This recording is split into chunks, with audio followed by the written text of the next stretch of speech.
आता पाहूयात एक सविस्तर बातमी। सोलापूर जिल्ह्यातील बार्शी तालुक्यामध्ये एक धक्कादायक घटना घडली आहे। बीड जिल्ह्यातील गेवराई तालुक्यातील गोविंद बर्गे वय 35 या माजी उपसरपंचाने एका नर्तिकेच्या घरासमोरच स्वतःवर पिस्तुलातून गोळी झाडून आत्महत्या केल्याची धक्कादायक घटना समोर आली आहे। ही घटना बार्शी तालुक्यातील सासुरे या गावी घडली असून या प्रकरणी पोलिसांनी नर्तिका पूजा देवीदास गायकवाड हिला ताब्यात घेतलंय। पण नेमकं काय झालं, माजी उपसरपंचानं हे टोकाचं पाऊल का उचललं, याबाबत अधिक माहिती अद्याप तरी समोर आली नाही। बुधवारी सकाळी सासुरे गावात पूजा गायकवाड हिच्या घरासमोर एक गाडी उभी होती। गाडीच्या ड्रायव्हर सीटवर गोविंद बर्गे रक्ताच्या थारोळ्यात मृत अवस्थेत आढळले। त्यांनी स्वतःच्या डोक्यात पिस्तुलानं गोळी झाडून घेतल्याचं पोलिसांच्या प्राथमिक तपासात समोर आलं। गोविंद बर्गे आणि नर्तिका पूजा यांच्यात गेल्या 1.5 वर्षापासून ओळख होती। गोविंद बर्गे विवाहित असून त्यांना 2 मुलं आहेत। दरम्यान या घटनेची माहिती मिळताच वैराग पोलिसांनी तात्काळ घटनास्थळी धाव घेतली। गोविंद बर्गे यांचे मेहुणे लक्ष्मण जगन्नाथ चव्हाण यांनी वैराग पोलीस ठाण्यामध्ये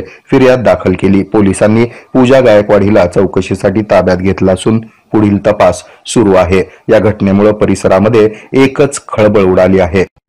हे आहे मेट्रोकास्ट केबल नेटवर्क आणि आपण पाहत आहात द न्यूज